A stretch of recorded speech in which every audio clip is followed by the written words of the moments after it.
Hi, I'm Professor Jeff Cunningham of Arizona State University and host of Iconic Voices. Our icon of the day is Michael Milken, named one of the 75 most influential people of the 21st century. Welcome, Michael. It's just nice to be in the 21st century, and it's great to see you. What would you say to your father if he was sitting here today?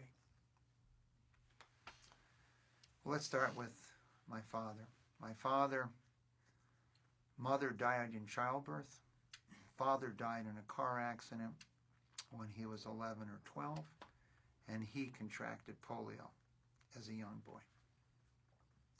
He grew up in the middle of the Depression, and one of the few things that was left by his father to him was his Bulova or Timex watch. I think it was Bulova, but I'm not sure. And to tell you the relative value of things, my Timex watch, which I wear, costs $16, and it lights up at night, etc. His college education for almost an entire year at the University of Wisconsin as an in-state student was paid for by selling his Bulova Timex watch at that point in time.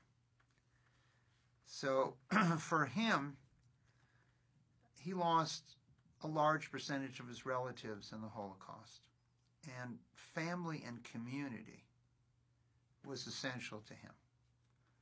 And he felt there could never be a good life for his children unless there was an opportunity for all children. So I think from that standpoint, I would say to him that there is an opportunity for all children today.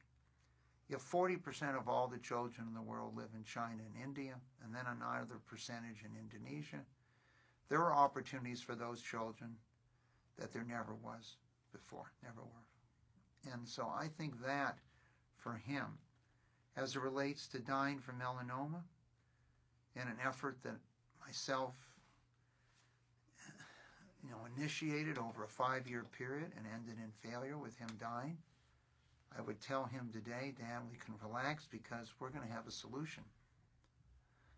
I remember sitting with him in '76 when I concluded, and he knew, that science would never move fast enough to save his life. So I think we could look at the world differently together, and he could look, instead of passing away when he was 61 years of age and not getting to see his grandchildren grow up, though he did get to see his 2 oldest be born, that he could have a much different perspective on life, and that the opportunities for all are available. I think as it relates to myself, I think our greatest accomplishment is I met this wonderful young girl in 7th grade who was voted most likely to succeed. And did? And did, and I succeeded because of that. I think people don't recognize how important it is to have a relationship in life, whether it's a best friend, whether it's a spouse. The phenomenal job that my wife Lori did in raising our 3 children. Today, 9 grandchildren. I am no different than anyone else who was told they have limited life expectancy. 22 years ago, told I had 18 months to live. Today, more than 22 years later, feeling healthy and being with you today. The first thing you think is, you're ever going to see your kids grow up? Are you ever going to see them married? Are you ever going to see your grandchildren? So I have been blessed with those gifts of seeing my children grow up, seeing them happily married, and today having 9 grandchildren that I get to spend time with. And I've also seen hundreds or 1,000 people that I've worked with or financed succeed in what they're doing, and I couldn't be more excited of how many of them are involved in philanthropies with us today.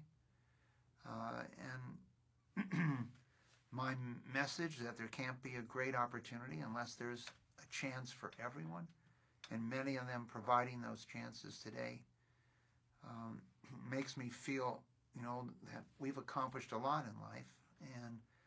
But your legacy is often those businesses, those children that you help raise, your grandchildren. my grandchildren should get a good chance to see the 22nd century. And hopefully they'll be productive members and leaders in the efforts there in the 22nd century.